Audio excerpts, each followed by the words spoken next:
இப்ப காட்டுது. வந்துருச்சு. மூர்த்தி நீங்க ஆரம்பிச்சிருங்க. Okay, right. ஈரோடு வாசலின் அந்திமுற்றம் நிகழ்விற்கு அனைவரையும் வரவேற்கிறோம். 2025-27 ஆட்சிக்குழு பொறுப்பேற்ற பின் நடக்கும் முதல் அந்திமுற்ற நிகழ்வு இது. இந்த நிகழ்வில் முதலாவது பட்டயம் வாசிக்க ஆனந்தி ஆரூரன் அவர்களை அழைக்கிறேன்.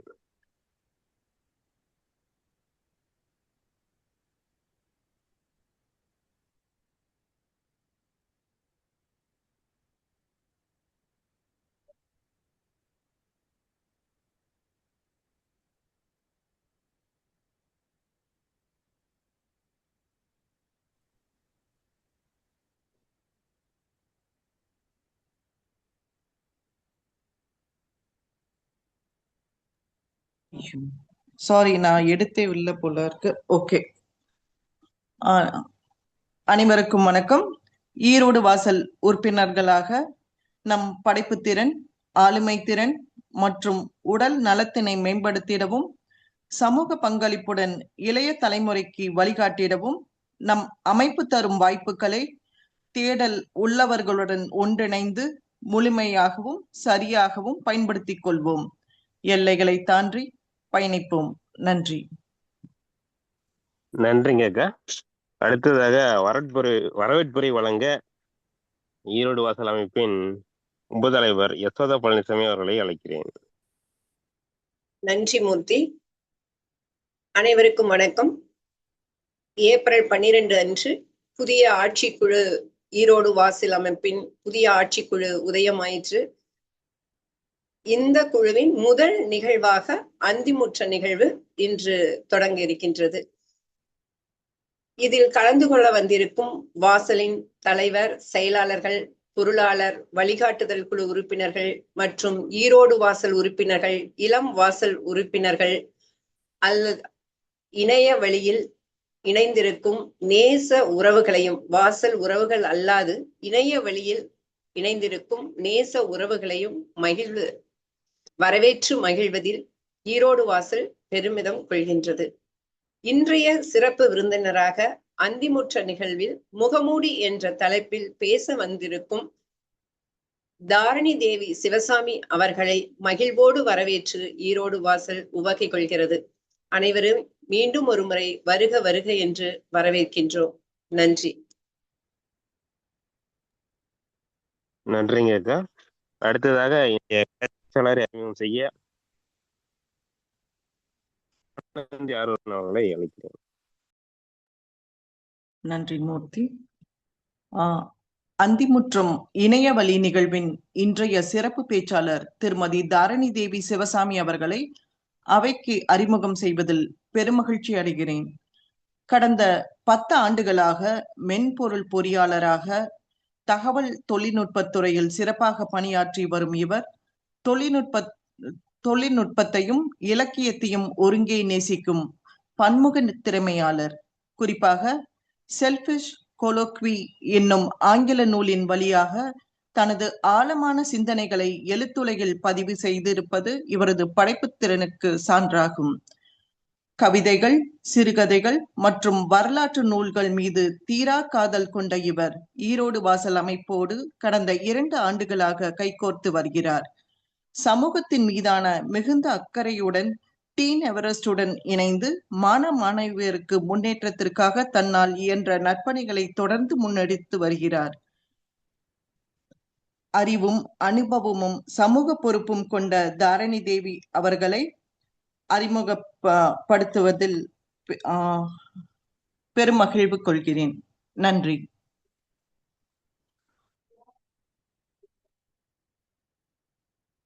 பேச்சாளரை அறிமுகப்படுத்திய படைப்பு குழுமத்தின் இயக்குனர் ஆனந்தி ஆரூரன் அக்கா அவர்களுக்கு நன்றி. அடுத்ததாக இன்றைய பேச்சாளர் தாரணி தேவி அவர்களை பேச அழைக்கிறோம். முகமூடிக்கு பின்னால் என்ன இருக்குது அப்படிங்கிறத தெரிஞ்சுக்க நாங்கள் ஆர்வம் இருக்கிறோம். வாங்க மேடம். கண்டிப்பாங்க. நன்றி. அனைவருக்கும் மனமார்ந்த நன்றி. நல்லதொரு வாய்ப்பை ஏற்படுத்தி கொடுத்த நம் ஈரோடு வாசல் குழுவிற்கு நன்றி கூறி, புதிய ஆட்சிக்குழுவிற்கு வாழ்த்துக்கள் பாராட்டி, வெப்பம் கூடிய மாலை பொழுதில் அந்திமுற்றம் நிகழ்விற்கு தவறாமல் இணையவழி மூலம் இணைந்திருக்கும் அனைவருக்கும் அன்பான வணக்கங்களுடன் என் உரையை தொடங்குவதில் கடமைப்பட்டுள்ளேன். முகமூடி என்றவுடன் நம் நினைவுக்கு வருவது என்ன? இந்த தலைப்பை எடுத்த உடனே என்னை சுற்றி இருக்கும் என்னை சார்ந்தவர்கள் கிட்ட நான் இதை பத்தி பேச போறேன் அப்படின்னா என்னன்னு கேட்டேன். முதல்ல நம்ம யாரை கேட்போம்? நம்ம கணவரை கேட்டேன். அவர் என்னன்னாரு, முகமூடியா, அருமையான படம், ஜீவா நடிச்சாப்படி, மிஸ்கின் தான் பண்ணாரு, ஒரு சூப்பர் ஹீரோ சப்ஜெக்ட், நல்லா இருந்துச்சு, படம் ஃபிளாப், ஆனா ஸ்ரேயாக்காக படத்தை ஃபுல்லா பாத்துட்டேன், நான் பல தடவை பார்த்தேன் அப்படின்னாரு. இன்னும் என் தம்பி கிட்ட போய் கேட்டேன். அவன், அக்கா இதையே தான் திருப்பி சொல்லி, அக்கா அதுல வாயமுடி சும்மா இருடாங்கிற பாட்டு சூப்பரா இருந்துச்சுக்கான்னு சொன்னான். அனைவருமே முகமூடியை, நம் முகமூடியை மறந்து ஏதோ ஒரு முகமூடியை பற்றி பேசும் நிலைமையில் இருக்கிறோம். முகமூடி என்றவுடன் நம் நினைவுக்கு வருவது திருவிழாக்களில் போடும் வேடங்களும், சூப்பர் ஹீரோ கதாபாத்திரங்களும், குழந்தைகள் விளையாட வாங்கும் பல முகமூடிகளும், மேடை நாடகங்களும் தான். அவ்வளவுதானா முகமூடினா? இவை அனைத்தையும் தாண்டி நம் ஒவ்வொருவருமே தினசரி வாழ்க்கையில் ஏதோ ஒரு முகமூடியை அணிந்து கொண்டுதான் இருக்கிறோம். உண்மைதானே? யோசிச்சு பாருங்க. அலுவலகத்திற்காக ஒரு முகம், சமூகத்திற்காக ஒரு முகம், உறவுகளுக்காக ஒரு முகம், தன் குடும்பத்திற்காக ஒரு முகம் என பல முகங்களுக்கு பின்னால் நாம் ஒளிந்து கொண்டிருக்கிறோம். என்னுடைய ஃப்ரெண்ட் ஒரு பொண்ணு சொல்லிட்டே இருப்பா, உங்ககிட்ட எல்லாம் என் ஹஸ்பண்ட் நல்லா சிரிச்சு சிரிச்சு பேசுறாரு, நான் ஏதாவது கேட்டேன்னா சொல்லு அப்படிங்கிறாரு அப்படின்னு. அது ஒரு காதலின் வெளிப்பாடா கூட இருக்கலாம். ஆனா அவ்வாறாக நம் எல்லா இடத்திலுமே முகமூடி அணிந்து கொண்டுதான் இருக்கிறோம். எத்தனை எத்தனை முகமூடிகள்! நம்மை நாமே ஏமாற்றிக் கொள்ள போடும் முகமூடி, மற்றவர்களை ஏமாற்ற போடும் முகமூடி, பொய்யான சிரிப்பு, பொய்யான அன்பு, பொய்யான மெனக்கடல், போட்டி, பொறாமை, வெளித்தோற்றத்தில் நல்லவன் என்னும் வேடம், எதிர்பார்ப்புகளுக்காக தோன்றும் நட்பு, இவ்வாறாக எண்ணற்ற முகமூடிகள் நம் வாழ்க்கையில் இருக்கத்தான் செய்கிறது. எண்ணற்ற இடங்களிலும் நேரங்களிலும் நாம் நாமாக இல்லாத சூழலை கடந்து வந்திருப்போம். ஏதோ ஒண்ணு பண்ணிட்டு இத நீதானா அப்படிங்கிற ஒரு கேள்வி நமக்குள்ள எழுந்திருக்கும். சமுதாயத்திற்காக, நம்மை சுற்றி இருப்பவர்களுக்காக, யார் யாருக்காகவோ நம் அடையாளத்தை துளைத்துவிட்டு ஒரு முகமூடிக்குள் மறைந்து கொண்டு இது நாம் தான் என்று நம்மையே நம்ப வைத்தும் கொண்டிருப்போம். அந்த 4 பேருக்காக வாழ நினைத்து தோற்றும் போயிருப்போம். இன்னும் பலர் வாழ்க்கையில் முகமூடி தோளோடு தைத்து போயிருக்கும். அவர்களால் நினைத்தாலும் கழட்ட முடியாது. எனக்கு என்னப்பா, நான் நல்லா இருக்கேன் என்று சொல்லும் ஒவ்வொரு குரலிலும் உள்ளுக்குள் ஏதோ ஒரு வலி, சொல்ல முடியாத தவிப்பு, ஆறாத காயம் என்று பல கசப்பான விஷயங்கள் மறைந்திருக்கும். அட இவன் நல்லவனா இருந்தானே, இவன் என்னடா இப்படி பண்ணிட்டான், பாக்குறதுக்கு அமைதியான ஆளு மாதிரி இருந்தான், எவ்வளவு பெரிய விஷயத்த பண்ணியிருக்கிறான் பாரு, பார்க்க தைரியசாலி மாதிரி இந்த பொண்ணு இருந்துச்சு, இப்படி ஒரு முடிவு எடுக்குமா, இப்படியாக இந்த வசனங்களை நம் வாழ்க்கையில் கண்டிப்பாக கடந்து வந்திருப்போம். முகமூடி இல்லாத மனிதனே இல்லைங்க. கண்டிப்பா ஏதாவது ஒரு இடத்திலேயாவது நம்ம ஒரு முகமூடியோட தான் வலம் வந்திருப்போம். நம்ம நாமாகவே இருக்கும் சூழல் எல்லா இடத்திலும் அமைந்ததில்லை, அமையறதே இல்ல. உண்மை அதுதான். இது நம்மளோட குறை இல்லைங்க, இதுதான் நிதர்சனம். வாழ்வியல் அப்படி இருக்கு, சமுதாயம் அப்படி இருக்கு, சுற்றி இருக்கும் மனிதர்களும் அப்படி இருக்கிறாங்க. அப்படி இருக்கும் பொழுது நாம அவ்வாறான நிலைக்கு தள்ளப்படலைன்னா தானே ஆச்சரியம். யாராவது ஒருவர் முகமூடியா, அதெல்லாம் ஒண்ணும் இல்ல, நான் ஒரே மாதிரி தான் எல்லா இடத்துலயும் இருப்பேன், எனக்கு பிடிச்சதை செய்வேன், தோணுனதை பேசுவேன், இவங்க இருக்காங்க அவங்க இருக்காங்கன்னு எல்லாம் இல்லாம அனைத்து இடத்திலும் ஒரே மாதிரி தான் இருக்கேன்னு சொல்ல முடியுமா? வாய் வார்த்தைக்காக சொல்லலாம், ஆனால் உண்மையில் அவ்வாறு இருக்க முடியாது. இருக்கும் சூழலும் இங்கில்லை. முகமூடிகள் நமக்கு நாமே போட்டுக்கொள்ளும் வேஷமா? இல்லைங்க. உள்ளே அழுது கொண்டிருந்தாலும் வெளியே சிரிப்பது போன்ற ஒரு முகமூடியை அணிந்து உலகத்தை எதிர்கொள்கிறோம். சில சிரிப்புகள் சத்தமில்லாத அழுகைகள் தான். மத்தவங்க மனசு கஷ்டப்படக்கூடாதுன்னு எத்தனையோ இடங்கள்ல நம்ம கோவத்தை புன் சிரிப்பு போத்தி நகர்த்தி வந்திருக்கோம். சில நேரங்களில், சில சமயங்களில், பல இடங்களில் முகமூடி அத்தியாவசியம். இன்னும் சொல்ல போனால் அது சூழ்நிலை சர்வைவல். அந்த இடத்துல இப்படி இருந்துதான் ஆகணும், வேற வழியே இல்ல, இருந்தா தான் உன்னால பொழைக்க முடியும், அதுதான் சூழ்நிலை சர்வைவல். சில முகமூடிகள் நம்மால் தேர்வு செய்யப்படுவதில்லை. இப்படி நான் பேச வேண்டும், இவ்வாறு நடந்து கொள்ள வேண்டும், இதை செய்யாதே, அதை செய், இவ்வாறு நம்மை இந்த சமுதாயம் முகமூடி அணிய கட்டாயப்படுத்துகிறது. மற்றவர்கள் நம்மளை எப்படி பார்க்க வேண்டும் என்று விரும்புகிறார்களோ அதற்காக நம்மை மாற்றிக்கொள்கிறோம். அதற்காக முகமூடிகள் தவறானவை அல்ல. எத்தனையோ இடங்களில் மனிதர்கள் அணிந்து கொள்ளும் முகமூடிகள் மிகவும் அழகானவைகளாக இருக்கும். நம்முடைய உண்மையான பலவீனங்களை உலகம் கண்டுவிடக் கூடாது என்பதற்காக தைரியசாலி என்னும் அழகான முகமூடியை அணிகிறோம். தான் எண்ணற்ற கஷ்டங்கள் அடைந்தாலும் தன் பிள்ளைகள் தன் மனைவியை பார்த்ததும் தன் பிள்ளைகளை பார்த்ததும் அப்பா ஒரு அழகான சிரிப்பு சிரிப்பாரு பாத்தீங்களா? அந்த அழகான முகமூடி இருக்கே, சொல்ல வார்த்தையே இல்லைங்க. தன் வலிகளை மறைத்துக் கொண்டு புன்னகை பூசி தன் குடும்பத்திற்காக தன் சந்தோஷம் அனைத்தையும் தியாகம் செய்யும் பெற்றோர்களின் முகமூடியும் அழகானவைதான். தன் பிள்ளைகள் சரியான வழியில் செல்ல வேண்டும் என்பதற்காக கண்டிப்பு என்னும் வேடம் போடுறாளே அம்மா, அதுவும் அழகான முகமூடி தானே. பிடிக்காத இடத்திலும் பிடிக்காத மனிதர்களிடமும் கூட பரவாயில்லை என்று சிரித்து நிற்பது பிறரை காயப்படுத்த கூடாது என்பதற்காக நாம் அணியும் அழகான முகமூடி. உள்ளுக்குள்ள உடைஞ்சு போயிருப்போம், பல கஷ்டங்கள் வந்திருக்கும், சுனாமியா போட்டு அடிச்சு நிமித்தி எடுத்து வீசிட்டு போயிருக்கோம். ஆனாலும் வெளியே பார்க்கும்போது ஐம் ஸ்ட்ராங், நான் ஸ்ட்ராங்கா தான் இருக்கிறேன்னு நிக்கிறோம் பாத்தீங்களா? அது தன்னம்பிக்கையை காப்பாற்றிக் கொள்ளும் முகமூடி. நம்மை புரிந்து கொள்ளாதவர்களிடம் கூட மீண்டும் மீண்டும் புரிய வைக்க முயற்சிக்கிறோமே, அது எதற்காக? உறவை காப்பாற்றுவதற்காக. உறவை காப்பாற்ற நாம் நமக்கு போட்டுக்கொள்ளும் முகமூடி. இந்த முகமூடியில பல முகமூடிகளை நாம் பார்த்திருப்போம். எல்லாத்தையும் விட ரொம்ப அழகான ஆச்சரியப்படுத்தும் ஒரு முகமூடி இருக்குங்க. என்னுடைய அப்பா ஒரு 3 வருடத்துக்கு முன்னாடி தவறிட்டாங்க. எங்க அம்மா ஒரு அப்பாவின் நிழலில வாழ்ந்தவங்க. பெருசா ஆங்கிலம் பேச தெரியாது, குடும்ப முடிவுகளை எடுக்க தெரியாது. எல்லாமே அப்பா சொல்லுவாங்க, அது அம்மா செய்வாங்க. இப்படியாக வந்தவங்க. அப்பா தவறினதுக்கு அப்புறம் அவரோட நினைவுகள் எங்களை விட்டு போகல. ஒவ்வொரு அசைவுலையும் அவரை நாங்க பார்த்தோம். எங்களுக்கெல்லாம் அதை கடந்து போறதுக்கான ஒரு வாய்ப்பு இருந்துச்சு. எனக்கு குடும்பம் அமைஞ்சிச்சு, என் தம்பிக்கு குடும்பம் அமைஞ்சிச்சு, குழந்தை, கணவர், இப்படி ஒரு சூழல் அமைஞ்சிச்சு. அதைய அப்பாங்கிற நினைப்பு எங்களுக்குள்ள இருந்தாலும் அந்த வலியை கொஞ்சம் கொஞ்சமா நாங்க மறந்துட்டு வந்தோம். ஆனா அம்மாங்கிறவ ஒரு மனைவியானவள் தன் கணவன் இருந்ததை எவ்வாறு மறக்க முடியும்? அந்த சூழலிலிருந்து, அந்த மன வலியிலிருந்து எவ்வாறு வெளியே வர முடியும்? முடியவே முடியாது. ஆனால் தன் மகளுக்காகவும் தன் மகனுக்காகவும் அவள் ஒரு அழகான முகமூடியை அணிந்து கொண்டாள். அதை மறந்தது போல காட்டிக்கொண்டு எங்களுக்காக ஒவ்வொரு இடத்திலும் நின்னா. அந்த முகமூடி பல இடங்கள்ல எனக்கு ஆச்சரியப்படுத்துச்சு. ஒரே நிமிஷங்க, சாரி.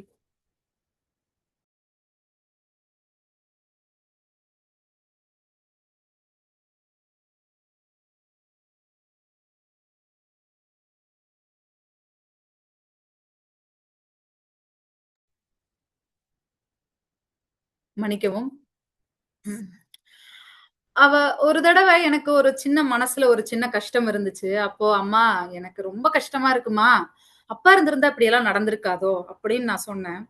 அப்போ யோசிக்காம என் அம்மா சொன்னா, நான் இல்லையா, எதுக்குடி அப்படி எல்லாம் பேசுற, டோன்ட் கேர்னு போயிட்டே இருடி, நான் இருக்கேன், எல்லாத்துக்கும் நான் இருக்கேன்னு சொன்னான். அப்போ எனக்கு ஒரு விஷயம் மனசுக்குள்ள ஆழமா பதிஞ்சிச்சு. அவள் அம்மா மட்டுமில்ல, இரு உயிர் ஒரு உடலில் நின்று கொண்டிருந்தது. அப்பா என்னும் முகமூடியை அணிந்து கொண்டிருந்தாள். அந்த வார்த்தைகள் என் அப்பா சொல்லுவது. அப்ப அப்பாவாக மாறி அம்மா நின்னுட்டு இருந்தா. அப்ப எனக்கு அது பெரிய ஆச்சரியமா இருந்துச்சு. அப்போ உன்னோட வழிகளை எல்லாம் நீ மறந்து உன் மகளுக்காகவும் மகனுக்காகவும் நீ எந்த இடத்துலயும் நிக்க தயாரா இருக்கிற. அதுக்கான அங்கீகாரம் கூட கிடைக்கல. இருந்தாலும் நீ நிக்க தயாரா இருக்கிற நிலைமையில ஒரு அழகான முகமூடி அணிஞ்சு ஒரு பொன் சிரிப்போட ஒரு தைரியமூட்டும் வார்த்தையை சொல்ற பாத்தியா, அந்த இடத்தில் முகமூடி மிகவும் அழகானது. இதற்கு விலை மதிப்பே இல்லை அப்படிங்கறத நான் உணர்ந்தேன். எங்களுக்கெல்லாம் ஒரு சிறு கண்ணீர் துளி தான். ஆனா அவங்களுக்கு, தன் கணவனை இழந்த மனைவிகளை இழந்த கணவன்களுக்கு அது கண்ணீர் துளி அல்ல, ரத்த துளிகள் கண்ணீராய் கலந்து வரும். இருந்தாலும் தன் குடும்பத்திற்காக, தன் பிள்ளைகளுக்காக, தன்னை நம்பி இருப்பவர்களுக்காக அழகாக முகமூடி அணிந்து கொண்டு, தைரியம் என்னும் முகமூடியை போத்திக் கொண்டு, உள்ளுக்குள் பயந்தாலும் வெளியே எதையும் காட்டிக்கொள்ளாமல் முன்னால் நிற்கிறாளே, இவ்வாறான முகமூடி அணிவது தவறே இல்லை. யார் சொல்லுவா இது தப்பு, நீ உன்ன போல இரு அப்படின்னு யார் சொல்லுவா? ஒருத்தரும் சொல்ல முடியாதுங்க. ஏன்னா அந்த முகமூடி அவசியமானதா இருந்துச்சு.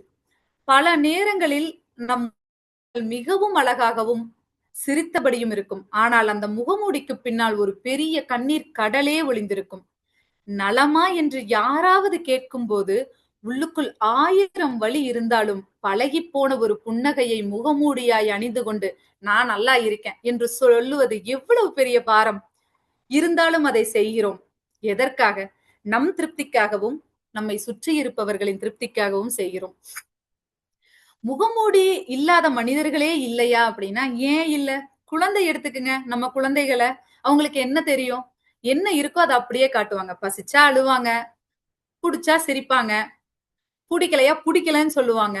எந்த பயமும் இருக்காது. அடுத்தவங்க நம்மள ஏதாவது பார்த்து சொல்லிருவாங்களோ, பேசிருவாங்களோ, அவங்க கிட்ட பேசணும். ஒரு விசேஷத்துக்கு போறவங்க 4 பேர் இருக்கிறாங்க. ஐயோ அதுல அவரை பார்த்து பேசாம வந்துட்டோம்னா நாளைக்கு வந்து அவரு ஏன் என்ன பார்த்து பேசாம போயிட்ட அப்படின்னு கேட்பாரு. அதெல்லாம் எதுவுமே அவங்களுக்கு தெரியாது. உலகத்தின் கைதட்டலுக்காக நம்மை நாமே துளைத்து விட்டு சென்று கொண்டிருக்கிறோம். ஆனால் அது குழந்தைகளுக்கு தெரியாது. அவங்க ஒரு பொம்மை மாதிரி அழகா வாழ்ந்துட்டு போயிட்டு இருப்பாங்க. குழந்தைகளாக இருந்த போது நமக்கு உலகம் ஒரு விளையாட்டு மைதானமாக இருந்தது. ஆனால் முகமூடிகளை அணிய தொடங்கிய பிறகு உலகம் ஒரு நாடக மேடையாக மாறிவிட்டது. குழந்தையைப் போல இருப்பதற்கு கொஞ்சம் தைரியம் வேண்டும். ஏனென்றால் குழந்தையிடம் இருப்பது முகமூடி அல்ல, முகவரி. கூட்டத்திற்கு நடுவில் இருக்கும் போது நாம் பல முடிவுகளை மாற்றிக்கொண்டே இருப்போம். ஆனால் இரவு தனிமையில் அந்த முகமூடியை கழற்றி வைக்கும் போதுதான் நாம் எவ்வளவு களைப்படைந்திருக்கிறோம் என்பது நமக்கே தெரியும். நம்முடைய உண்மையான வழியை பகிர்ந்து கொள்ள ஒரு ஜீவன் கூட இல்லையே என்ற ஏக்கம் அந்த முகமூடியின் இடுக்கில் கசிந்து கொண்டிருக்கும்.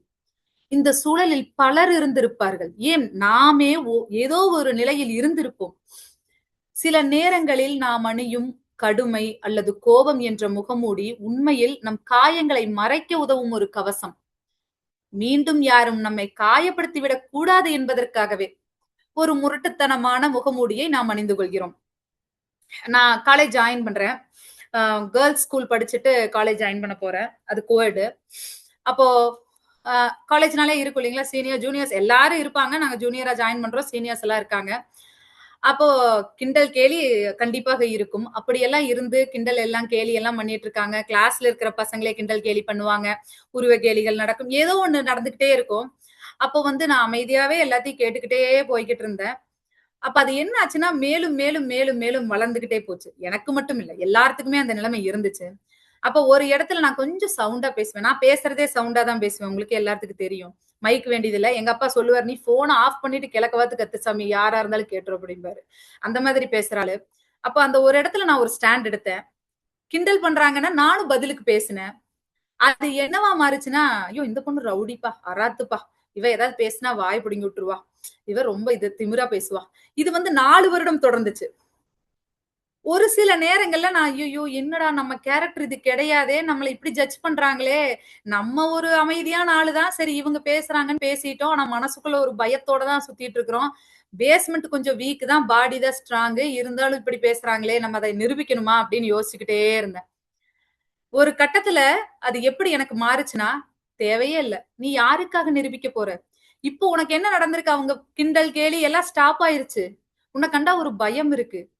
ஒண்ணும் தப்பு இல்ல. இப்படியே நம்ம சுத்துவோம். நம்ம ரவுடியா அப்படியே சுத்திட்டு போயிருவோம். அப்படிங்கிற ஒரு தைரியம் எனக்குள்ள வந்துச்சு. அந்த முகமூடி உண்மையா அழகா இருந்துச்சுங்க. 4 வருஷம் வந்து எந்த ஒரு சிக்கல்களும் இல்லாம, எந்த ஒரு பேச்சுக்குள்ளயும் அடிபடாம வெளிய வரும்போது, மத்தவங்களை எல்லாம் பார்க்கும்போது, பரவால்ல. நம்ம அப்படியே என்னதான் வீக்கான பேஸ்மெண்டா இருந்தாலும் தப்பிச்சுட்டோம்டா அப்படிங்கிற மாதிரி ஒரு எண்ணம் வந்துச்சு. அந்த முகமூடி அழகா தான் இருந்துச்சு. இன்னைக்கு நினைக்கும்போது அந்த முகமூடி பெருமிதத்தை கொடுக்குது. தப்பில்ல. உன்னை நீ யார் என்று ஒருவர் இடை போடும் முன்னே நீ யார் என்பதை சொல்லிவிடு. அது அவங்க வாய மூடுனாலும் சரி, அதுக்கு மேல பேச வச்சாலும் சரி, என்ன வாட் எவர் இட் இஸ், நீ யாருன்னு காட்டிரு அப்படிங்கறத வந்து நான் உணர்ந்தேன். எல்லாருக்காகவும் வேடம் போடும் நாம் என்றாவது ஒரு நாள் நமக்காக வாழப் போகிறோமா? இந்த கேள்வியும் எல்லாத்துக்குள்ளயுமே வரும். எல்லா இடத்துலயும் முகமூடி போட்டுக்கிட்டே சுத்த முடியாது இல்லைங்களா? நமக்கும் நாம யாருங்கிறது ஒரு இடத்துலயாவது நம்ம யோசிக்கணும். நமக்காக எப்பாவது வாழ்வோமாங்கிறதை யோசிக்கணும். அப்படி நம்முடைய காயங்கள், தழும்புகள், குறைகள் இவை அனைத்தோடும் நம்மை நாமே நேசிக்கும் அந்த நொடியில்தான் எல்லா முகமூடிகளும் அர்த்தம் இழந்து போகின்றன. உலகம் உன்னை பார்க்க விரும்புவதை நீ காட்டாதே.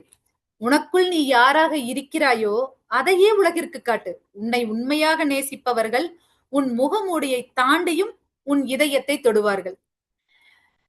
ஃபேக் ஃப்ரெண்ட்ஷிப் நமக்கு வேண்டாம், ஃபேக் லவ் நமக்கு வேண்டாம், ஃபேக் பீப்புள் நமக்கு வேண்டாம்.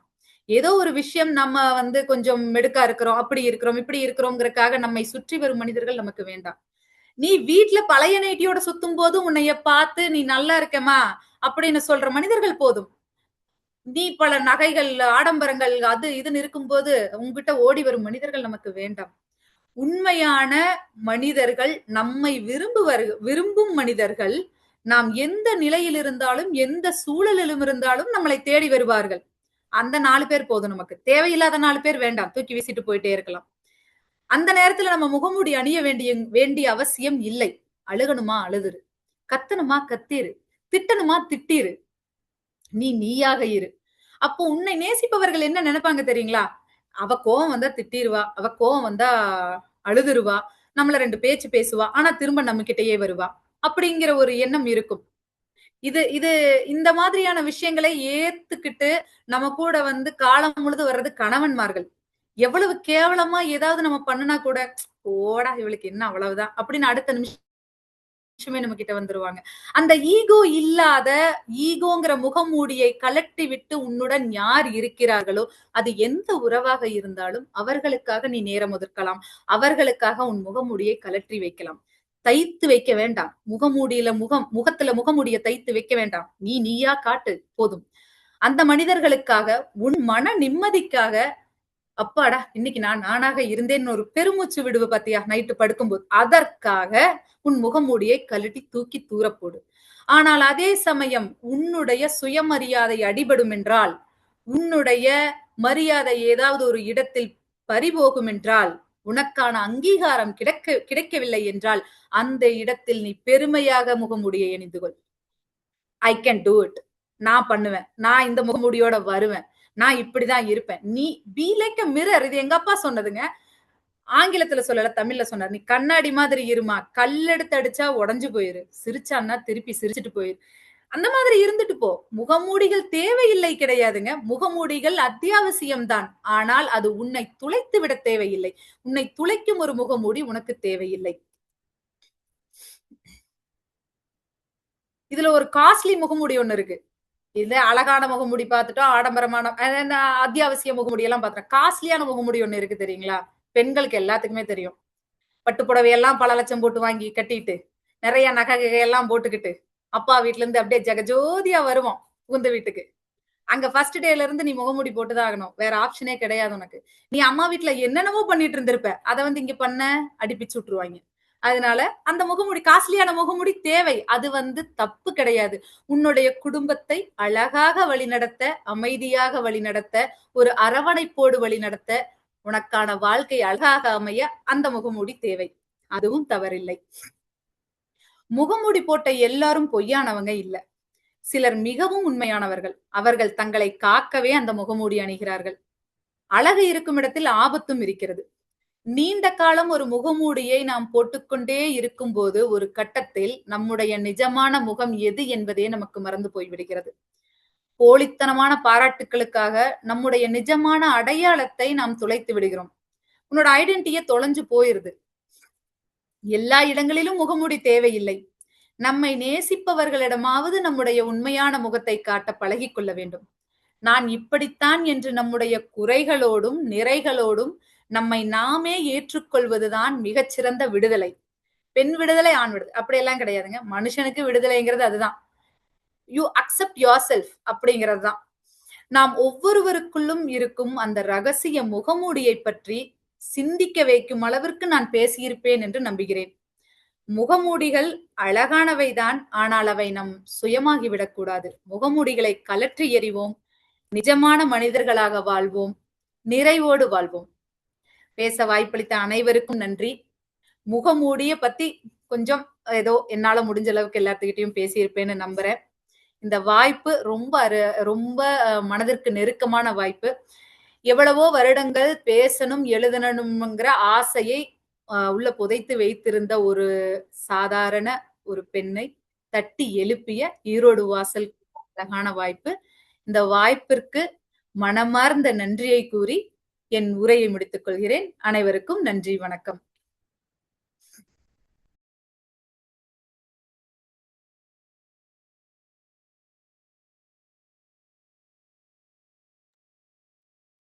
சிறப்புங்க. முகமூடி எத்தனை முகமூடி இருக்கு, அதை எப்படி எல்லாம் பயன்படுத்தலாம், எப்போவெல்லாம் வச்சிருக்கணும், எப்போவெல்லாம் தூக்கி போடணும்னு சொல்லி ரொம்ப விரிவா சொல்லிட்டீங்க. முதல் பேச்சு மாதிரி இல்லாம சிறப்பா பேசிட்டீங்க. இதை பத்தி யாருக்காவது கருத்துக்கள் இருந்தா பேசலாம்.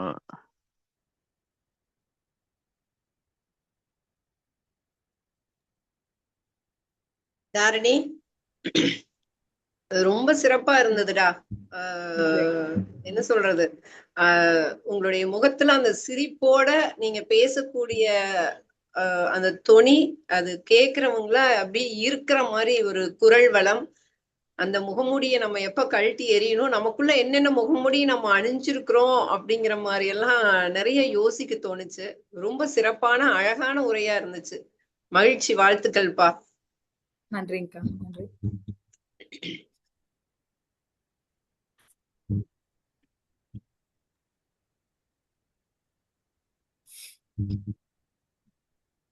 அடுத்து இன்னும் வேற யாராவது பேச இருந்தா பேசலாம். தாரணிக்கு வாழ்த்துக்கள். மிக அற்புதமான உரை. நன்றி. நீங்க இந்த தலைப்பு கொடுக்கும்போது எதை பத்தி பேச போறீங்க அப்படிங்கிற ஒரு ஆச்சரியக்குறி இருந்துகிட்டே இருந்தது. நாங்க உரையை கேட்டதுக்கு அப்புறம் ஒரு நிறைவான ஒரு மகிழ்ச்சியான ஒரு புரிதல் கிடைச்சிருக்குது. மிக்க நன்றி. ஸோ நம்மளை எப்படி மாத்திக்கலாம், ஏன் இப்படி இருக்கணுமா அப்படிங்கிற எல்லா கேள்விக்கும் ஒரு விடை கிடைச்ச மாதிரி இருந்தது. வாழ்த்துக்கள் தாரணி. நன்றி. நன்றிங்க. நன்றி. தாரணி, வாழ்த்துக்கள்ங்க. நன்றி. ரொம்ப அருமையான பேச்சுங்க. என்னன்னா, நமக்கு இவ்வளவு முகமூடியா போட்டுட்டு இருக்கிறோமா, ஒன்னொன்னையும் ரிலேட் பண்ண சொல்லுச்சு. நம்ம இப்படி இருக்கோமா, இப்படி இந்த முகமூடி நம்மளுக்கு இருக்கா, எப்பாச்சும் நம்ம அந்த மாதிரி மாறி இருக்கோமா அப்படிங்கிறது ரொம்ப என்னன்னா ரொம்ப யதார்த்தமா போச்சுங்க. அந்த டைம் போனதே தெரியல. வாழ்த்துக்கள். நன்றிங்கக்கா.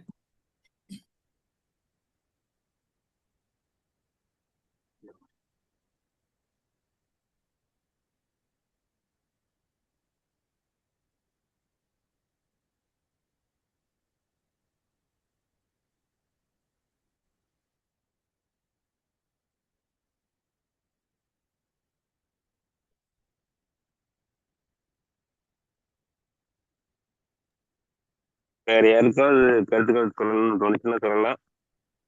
நன்றி இருக்குது. வணக்கம். நான் சிவகாமி பேசுகிறேங்க. ரொம்ப அருமையாக பேசுனாங்க. சொன்ன மாதிரி நினச்சி பார்த்தோன்னா நம்ம ஏதாவது ஒரு முகமூடியோட தான் எப்பவுமே நம்ம இருந்துட்டு இருக்கிற மாதிரி தெரியுது. சுயம் அப்படிங்கிறது என்னன்னே தெரியல, தேடி தான் கண்டுபிடிக்கணும். தேடினாலும் நிஜமா அது ஒரு முகமூடி போட்ட முகமாக தான் இருக்குமோ அப்படிங்கிற மாதிரி தான் தோணுது. ரொம்ப அழகாக பேசுனாங்க. அவங்க சொன்னதுலேருந்து இதுதான் முதல் முறை பேசுகிறவங்கிற மாதிரி தெரிஞ்சுது. ஆனால் அவங்களோட பேச்சு நடை அதெல்லாம் பார்க்கும்போது பார்த்தோன்னா ரொம்ப நாள் பேசிட்டு இருக்கிறவங்க அப்படிங்கிற மாதிரி இருந்தது. ரொம்ப நல்லா பேசுனாங்க. அருமையான பேச்சு. நன்றி. நன்றிங்க. நன்றிங்க மேடம். அடுத்து நன்றிக்கு போயிடலாம். இன்றைய அந்திமுற்றம் நிகழ்வுக்கு நன்றியை வழங்க ஈரோடு வாசல் குழுமத்தின் உப தலைவர் யசோதா பழனிசாமி அவர்களை. நன்றி மூர்த்தி. நம்மை நாமே ஏமாற்றிக் கொள்ளும் முகமூடி. எண்ணற்ற இடங்களில் நம் அடையாளத்தை தொலைத்துக் கொண்டு இருக்கின்றோம். முகமூடி இல்லாத மனிதர்களே இல்லை. சமுதாய வாழ்வியல் அப்படி இருக்கு. அந்த மாதிரி எந்தெந்த இடத்துல எல்லாம் நம்ம முகமூடி அணியிறோம் அப்படிங்கிறத அவ்வளவு ஒரு அழகா தெளிவா சொன்னாங்க. தன்னம்பிக்கைய காக்கிறதுக்காகவும், உறவுகளுடைய நட்பு, அதாவது உறவுகளை காப்பதற்காகவும் கூட நம்ம முகமூடி அணியறதா தான் இருக்கு. நம்மளுடைய பலவீனங்களை அடுத்தவங்க கண்டுக்காம இருக்கணும் அப்படிங்கிறதுக்காக அழகான முகமூடியே நம்ம அணிய வேண்டியதா இருக்கு. அது ஒரு அழகு அப்படின்னு சொல்லி சொன்னாங்க. குழந்தைகளுடைய முகமூடி எப்பொழுது முகமூடி இல்லாத அந்த முகங்கள் ரொம்ப அழகு அப்படிங்கிறது சிறப்பான ஒரு நிகழ்ச்சியா, அதாவது சிறப்பான ஒரு உரையா இருந்தது அந்த இடத்துல. நம்ம எப்பொழுதுமே குழந்தைகளா இருந்துட விட மாட்டோமா அப்படிங்கிற மாதிரி ஒரு எண்ணத்தையும் கொடுத்தது. உண்மையா நேசிப்பவர்கள் எந்த சூழ்நிலையில இருந்தாலும் உன்னை ஏற்றுக்கொள்வார்கள். அதனால அந்த இடத்துல முகமூடி தேவையில்லை. தன்னுடைய வாழ்வில நடந்த விஷயங்களை பொருத்தி ரொம்ப சுவைபட ரொம்ப அழகா தன்னுடைய உரையை தயாரித்து கொண்டு வந்த தாரணி தேவிக்கு மனம் நிறைந்த நன்றிகள். இந்த நிகழ்வில் கலந்து கொண்டு சிறப்பித்த ஈரோடு வாசலின் தலைவர்கள், செயலாளர்கள் மற்றும் பொருளாளர், பட்டயம் வாசித்தளித்த ஆனந்தி ஆரூரன், அறிமுகமுறை செய்த ஆனந்தி ஆரூரன் அவர்களுக்கும், இந்த நிகழ்ச்சியை தொகுத்து வழங்கிய அந்திமுற்ற நிகழ் திட்ட இயக்குநர்கள் மூர்த்தி, சக்திவேல் அவர்களுக்கும் மற்றும் இந்த நிகழ்ச்சியில் கலந்து கொண்ட அனைவருக்கும் ஒவ்வொருவருக்கும் மனம் நிறைந்த நன்றிகளையும் வாழ்த்துக்களையும் தெரிவித்துக் கொள்கின்றேன். நன்றி, வணக்கம்.